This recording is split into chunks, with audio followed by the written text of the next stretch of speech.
Welcome to the Focus on Why podcast. I'm Amy Rowlandson and I ask my guests one simple question. Why? Focusing on the importance of why, I share with you the relatable, uplifting and inspiring conversations I have with people from all walks of life. This podcast will encourage you to focus on your why to enable and empower you to achieve the success you desire. Have a purpose, have a plan, focus on why. Today, I am welcoming Lisa Gill, who is Corporate Partnerships Manager at Parkinson's UK, to the Focus on Why podcast. Welcome. Hello, Amy. How are you? Thank you for having me. Oh, I'm very well, thank you. And even better to have you join me today. This is really looking forward to speaking. And it's actually quite interesting because you reached out after hearing Chris Leake's podcast on social media. You reached out to me, I think it's via LinkedIn, saying how much you enjoyed that and how it was a bit of a blast from the past hearing the journey again. Yes, definitely. Chris works with Parkinson's UK. He was instrumental in securing a partnership that we now have with Budweiser. So he's such an inspiration in terms of the journey that he's gone through to support Parkinson's UK and the journey he's gone through to really sort of achieve his dream and at that record-breaking moment to really kind of show support for his dad and his family. And it is an incredible story, and it was an incredible podcast that we recorded. It was very emotional, and it was it meant a lot for him. His why, which is, as you know, all about his father, and it's just so nice to hear someone actually just share and being the vulnerable. Sometimes, you don't often hear that type of thing in an interview, and it really makes a difference. Yeah, definitely. Very humbling to hear that vulnerability, to hear somebody that has obviously displayed such strength of character, such physical strength, emotional strength, and then to really kind of wear his heart on his sleeve and open up to why he was able to achieve that impossible or seemingly impossible dream was because his why was so strong. And let's talk about yours today. Okay. So, Corporate Partnerships Manager at Parkinson's UK, what does that actually involve? So I work with companies to see how they can help Parkinson's UK fulfill its purpose, its mission. And we work with companies that can be things such as employee engagement and fundraising. So, that example of Chris, now Budweiser are working with us to adopt us as a charity for the year. So all their employee fundraising and their employee engagement is sort of done with the Parkinson's UK cause to help us and help our helpline. There's other ways that we partner with companies to look at more strategic partnerships or a sharing of skills and company purpose and values, and really find ways that we can sort of both fulfill each other's purpose, each other's missions, help each other on our challenges. And I feel that's a real I get real sort of satisfaction in that alignment between that sort of mutual benefit. And what is the purpose or mission for Parkinson's UK? So Parkinson's UK mission is to together find a cure for Parkinson's and improve everybody's lives that are impacted by Parkinson's. So that's really not just the people that have Parkinson's, but their families. There's 1 million people affected by Parkinson's in the UK, and we look at how we can make life better for those people right now, but also what we can do for the future with a hope of a cure, with the drug discoveries in terms of treatments that can stop, slow or reverse the progression of Parkinson's. So it is that kind of the hope for the future as well. And how long have you been working there now? I've been working there for 3 years and really enjoying the journey that it's took me on. It was out of the corporate world that I came into Parkinson's UK. So I did go in with, there are some learnings for me to do, and it was a bit of a growth experience, and I'm still on that sort of learning curve, but I'm really enjoying sort of seeing the progress and the impact that we're making. And explain to me how you moved from corporate to charity, or even before that. How did you get into corporate first? Yeah, so I came out of university and started working for a conference company in conference production. So that was really looking at how we can shape together conferences based on key needs and trends. I enjoyed it at first. I was good at it, but I really didn't feel a connection to my why. I didn't know why I was getting out of bed.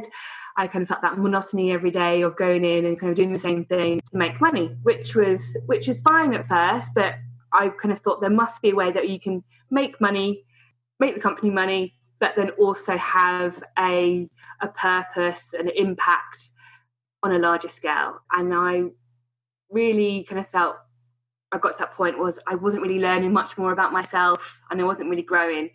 So I decided after a couple of years in that role to go traveling. I went with my boyfriend who was new at the time. We didn't really have anything sort of lined up, any plans. We just went with our backpacks and a working holiday visa. We didn't have any jobs.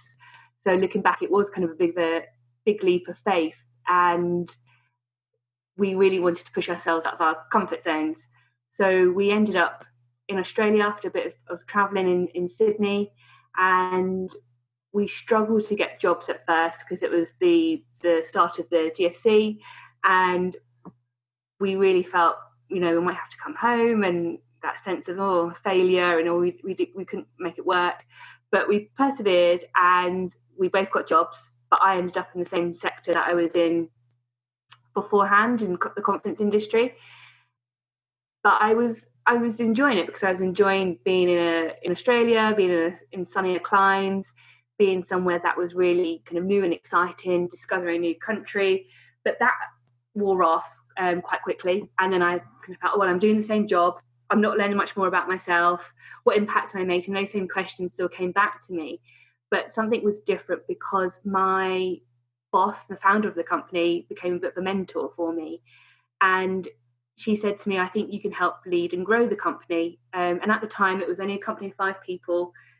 And that kind of felt really exciting, but really daunting. And I remember having that feeling of when she asked me, kind of almost like looking over my shoulder to see if she's asking somebody else. Like, why does she think that I can do it? This seems kind of out of my comfort zone, out of my scope. But I thought, I'll take that leap and let's see if I can make this work as I go along.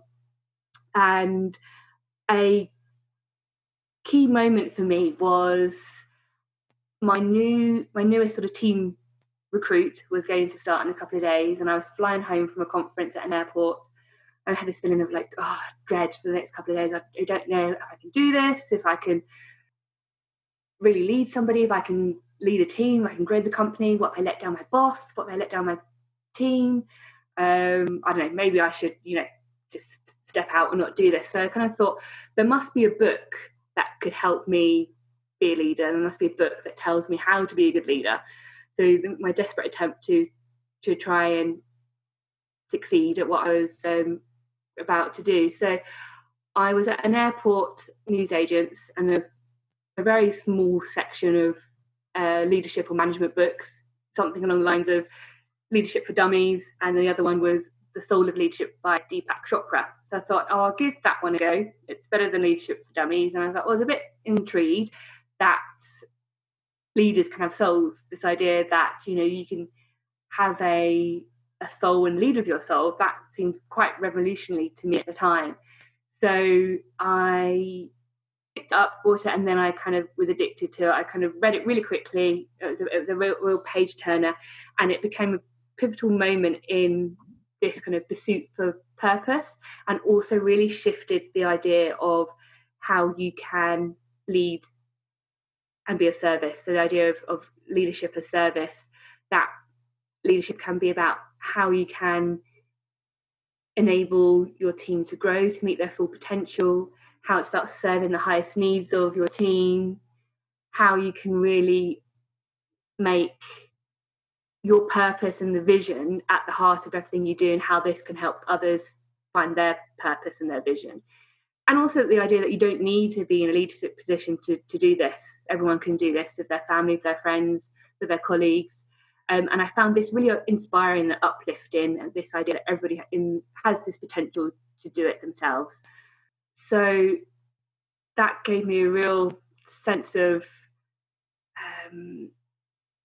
potential, real sense of purpose that started to develop. And a key part of the book, and I do recommend it for anyone who's interested in the idea of leadership. Again, you don't have to be in that leadership position, but a key part of it is finding time to work out what your purpose is and articulate it. And I think if you articulate it, you write it down, you feel more attached to it and you feel more deliberate to it. And it asks you questions which Deepak Chopra calls find your soul profile. And those questions are like, what are your key strengths and skills? How do you feel when you have a key experience? What is your contribution to the world? And so from this, I kind of formulated this idea of my purpose being to inspire and enable continuous growth in myself and others to reach full potential. And that's still something that's a work in progress in me. It's still something that I kind of feel, how is my purpose evolving? How am I achieving my purpose? What does it mean? But it really anchored me to this idea that we all have a purpose and we all have a mission that we can choose.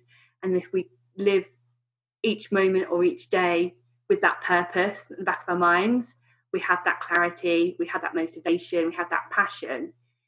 So then when I took that back to my team, I fell kind of back in love with the role. I saw real impact, a real sense of achievement and fulfillment when I saw my team growing, when I can hire people that were maybe straight out of university, no experience, and I saw them really grow in their roles, and I saw them really kind of use their strengths and their skills, the things that they, again, probably felt wasn't possible before they started that role. So I really, really, really enjoyed that. But then I got to the point of feeling that sense again of, yeah, this is great, and I am growing myself and I'm growing my team, growing the company, but I want to make an impact on a bigger scale. It was still about, making money. It's still the corporate world, and it was still about, my reach was only as big as the team that I was managing. Could I be part of something bigger, part of a company or an organisation that was making a bigger impact on the world in a bigger way? And at the time, my boyfriend, well, he's now my husband, at the time, his dad had Parkinson's, and he was diagnosed with Lewy body dementia. And it was that diagnosis of the Lewy body dementia and the decline that really made it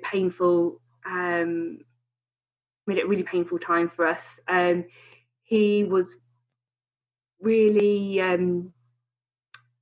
well, I guess when I met Michael, Rob's dad, he was just diagnosed with Parkinson's, and I saw his spirit, his humour, his intelligence, and he seemed to be coping quite well. But then with the Lewy body dementia diagnosis, when that kicked in, that's when we saw a real decline, real fast progression of the symptoms.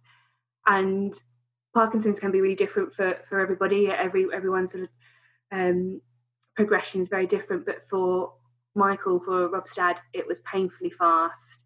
And he had a fall at home, and his wife couldn't pick him up, so he ended up being in a hospital. And then we all thought that he'd end up back at home, but he went from hospital to a care home and then never left that care home.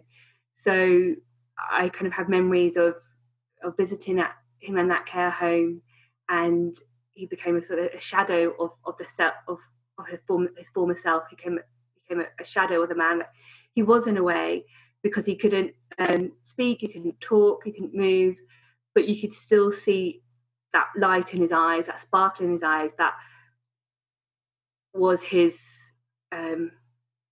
essence. He still tried to really be there for us and communicate with us in ways that were really hard, and we tried to give him as much comfort as we could. And I remember sort of doing little things like in the care home, we'd be bringing him meals, cooked meals, to kind of create that sense of being at home. And I would do things like rub his feet to try and kind of make him feel comfort. And I just remember those times, kind of this feeling of like desperation, like there's nothing I can do. There's nothing. The whole family felt like that. Of what can we do to make him feel more at ease and more comfortable? So we did these little things, but they never felt enough.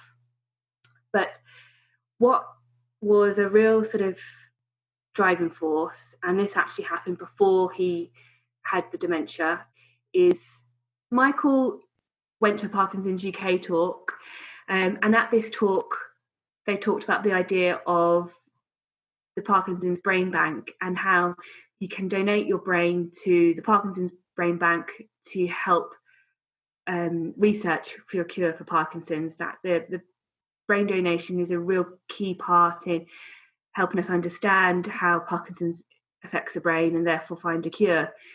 So Michael was really moved at this point by the idea that it was too late for him to find a cure, that there wouldn't be anything that would really stop or slow his progression. But he found this real idea of helping others to find a cure, to impact on other people that might have Parkinson's and giving them hope. He found that really, really powerful, and he found a sense of purpose and fulfilment in that. So he became really dedicated to the idea of donating his brain to research, and with the approval of his family and his wife, he got the okay to donate his brain, and his family were definitely, we were all really on board and very proud of him that he kind of showed this kindness and altruism, that he wanted to make an impact even in his death. So the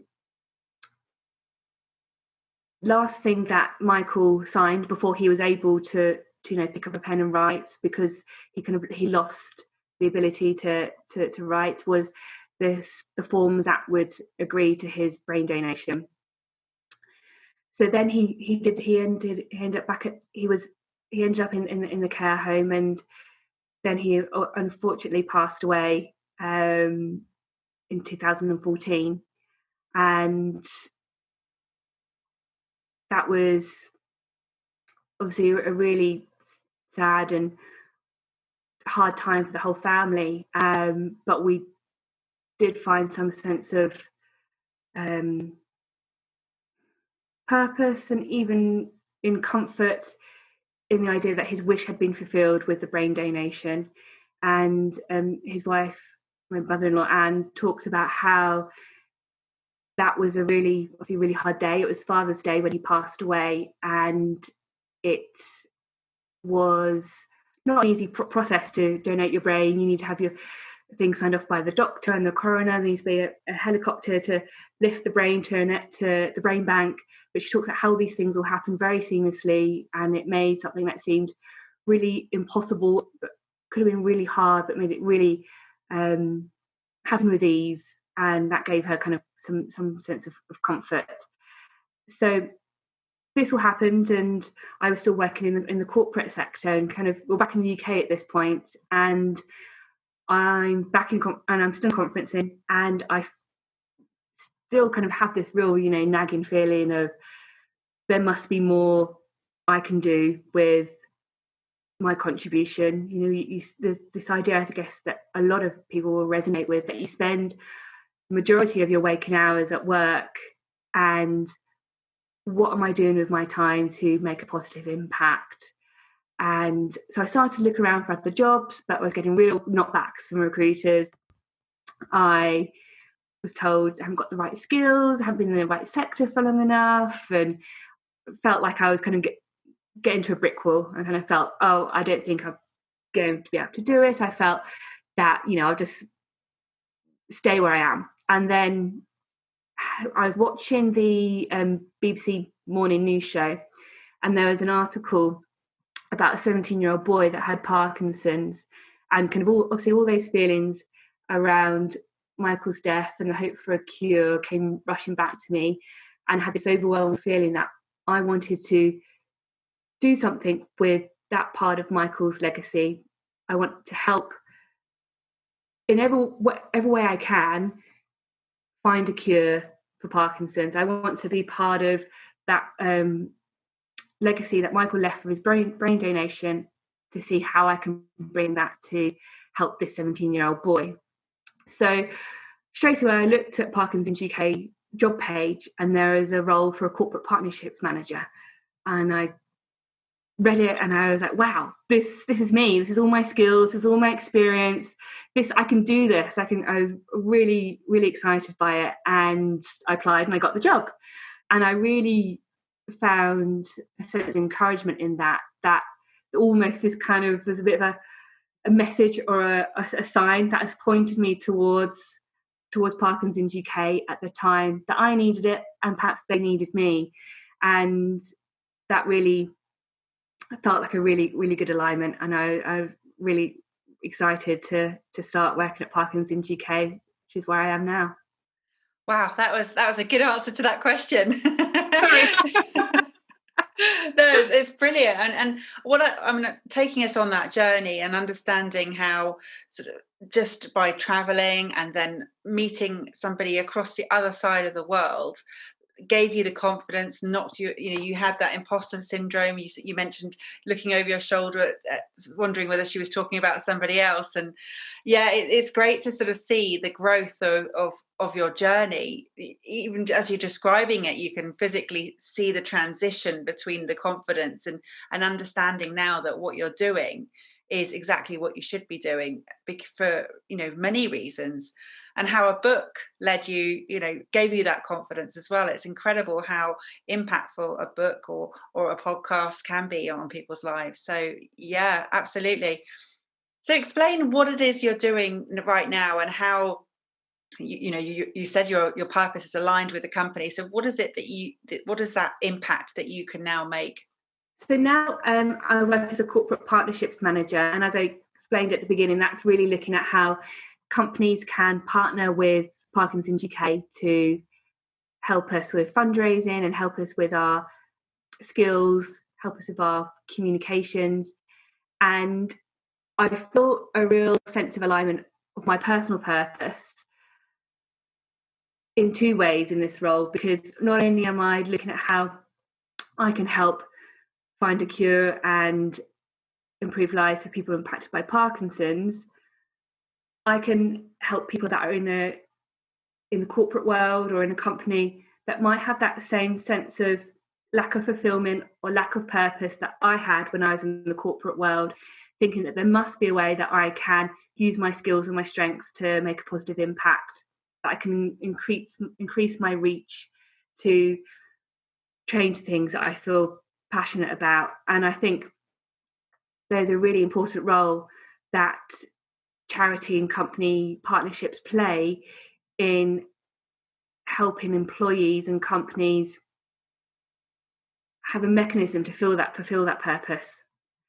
That there are often shared purposes that a company and charity might have, and through giving employees this goal to help Parkinson's UK, to help raise funds for a cure or help with funds for a helpline, or bring their skills to help us improve what we do, there is a sense of being able to fulfill their purpose whilst still doing their day job, whilst still doing the things that might pay the bills, but they might find purpose in the sense that they can see how their company cares about their community and their society, and how they are then given a role and a vehicle to show how they can make an impact.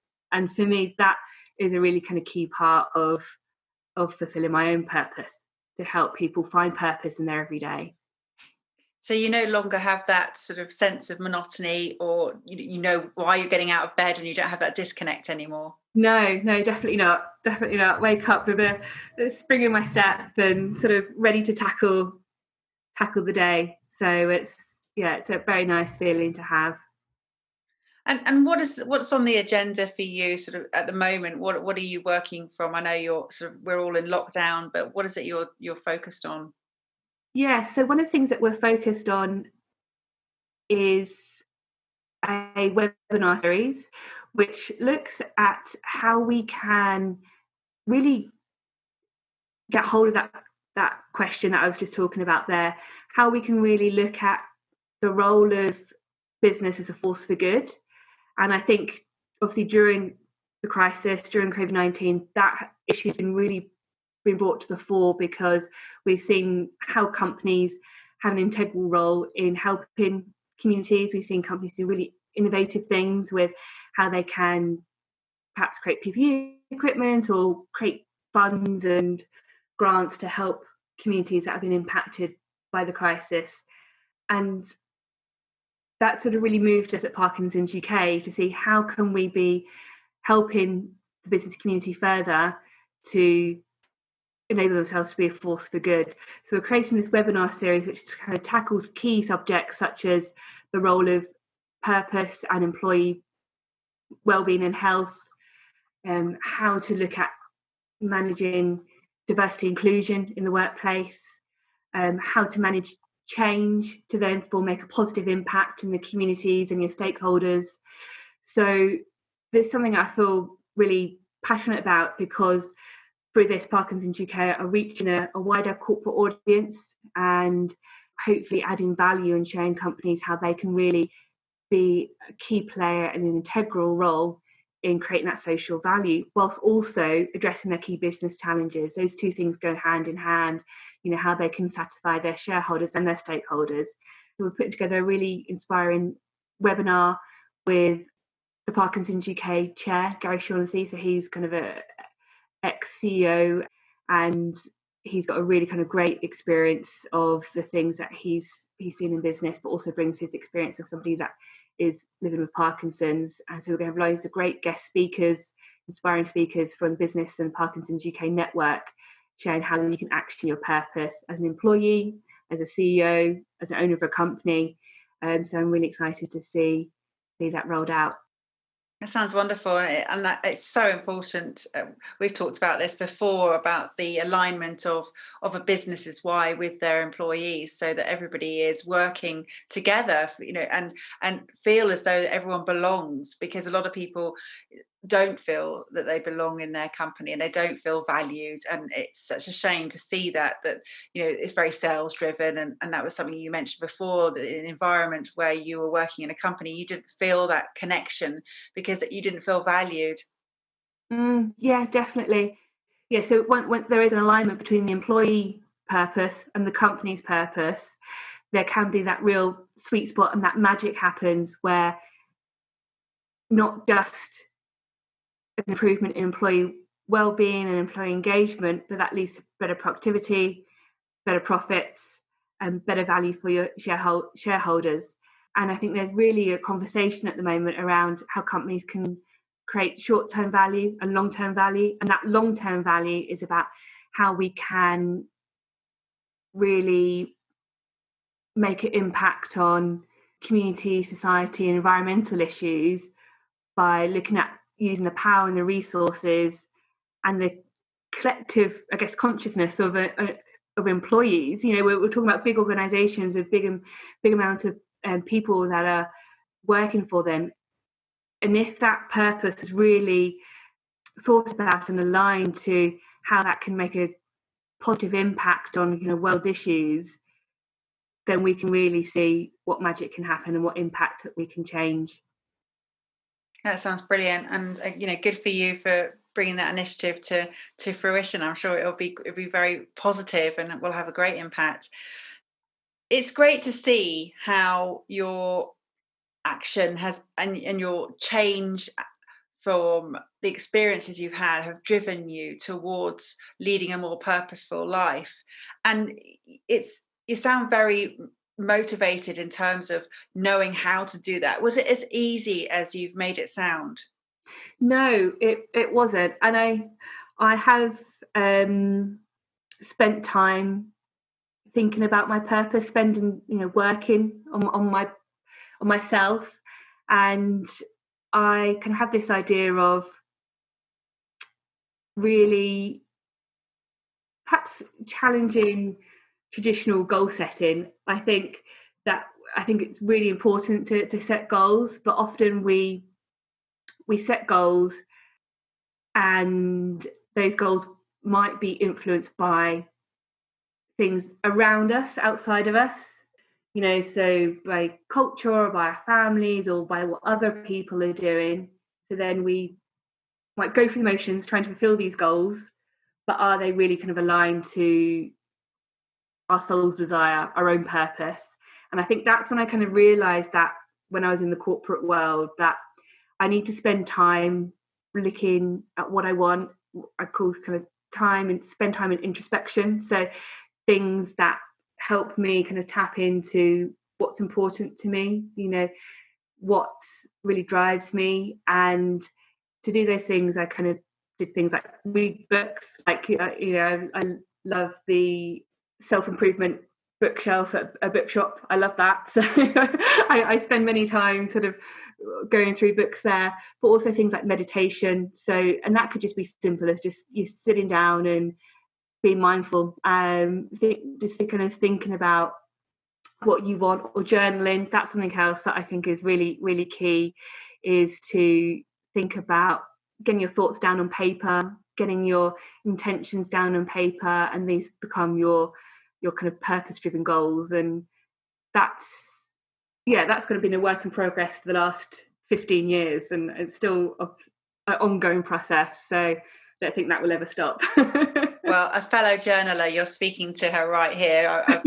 I'm now on 1,282 consecutive days of journaling. So yeah, I love my journal. Oh, that's great. And I think it's really important. You mentioned about being on track with your goals and sort of making sure they are in alignment with what you're trying to achieve. And I think when you write them down and you see them there, you look at them and you go, no, that's not quite right. Whereas, if you haven't had that process of really analysing what it is you're doing and why you're doing it, then sometimes you can be drifting in a direction that's not quite where you should be going. So no, I really love that. And a fellow book reader myself, so we have to exchange our book lists.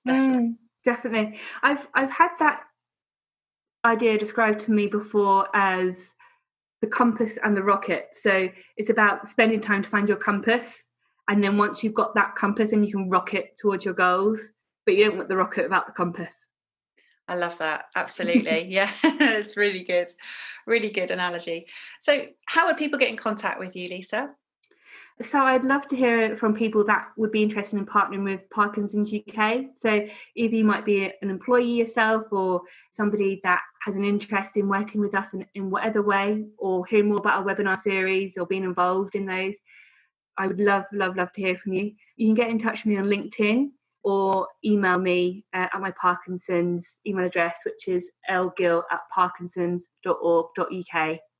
Brilliant. Well, I'll put those contact details into the show notes so people don't panic if you're out on your run or at the gym right now listening to this. You can just look down later and they'll be there. Wow. Thank you so much for sharing your journey with us. It's been an absolute pleasure having you on the show today and learning more about yourself and what Parkinson's UK's mission is. It's been really, really intriguing to see from the other side. And also what I love about this is that this came from one podcast. I'm already having that ripple effect happening, having that podcast with Chris and now having one with you. It's incredible, and that's exactly why I created this show. So thank you for that. Yeah, I love it. No, thank you so much, Amy, for having me on board. I was honoured to be invited and sort of humbled to be amongst your guest speaker lineup. So thank you so much. I really enjoyed it. Absolute pleasure. Do you have a final message for the audience today, Lisa? So yeah, my key takeaways would be, to echo what I was saying before, is to spend time finding your compass, but don't wait. Don't wait until you think you have the perfect vision, or the perfect compass to really start making change and making a positive impact now. Look for ways that you might be able to do that in your job at the moment. And I see that as two possible ways. Are you part of something bigger? I don't know if you heard this story, Amy, I'm sure you have, but I love that story about JFK and the janitor, and he was doing his tour of NASA and he asked the cleaner, what's your role here? And he's like, I'm putting man on the moon. I think don't underestimate the part that you play within a company's bigger purpose or a vision. And secondly, if you're unsure what your company vision is or it's not aligned to yours, look at what you're doing on a day-to-day basis that is really fulfilling your purpose. What are you doing with your interactions with colleagues or customers, which might be lifting them up, which might be showing how your unique skills and strengths are helping them unleash their potential, their skills and their strengths. And I think when you do that, you kind of give a gift to yourself as well as give a gift to them. And that's kind of real, you kind of get that alignment between your purpose and your action. Thank you for listening to the Focus on Why podcast. I'm Amy Rowlandson, and if you've enjoyed this episode, please leave me a 5-star Apple Podcast review. Connect with me on LinkedIn, Instagram and Facebook, and become a member of my inspiring, uplifting and positive Focus on Why Facebook group. I help people to focus on their why with clarity, uniting their passion with their purpose with a plan to create the life they truly desire. If you would like me to help you focus on your why, then please book a free 20-minute coaching call via calendly.com/Amy Rowlandson. And if you haven't already, please sign up for the Friday Focus weekly newsletter via my website, amyrowlandson.com. Have a purpose, have a plan, focus on why.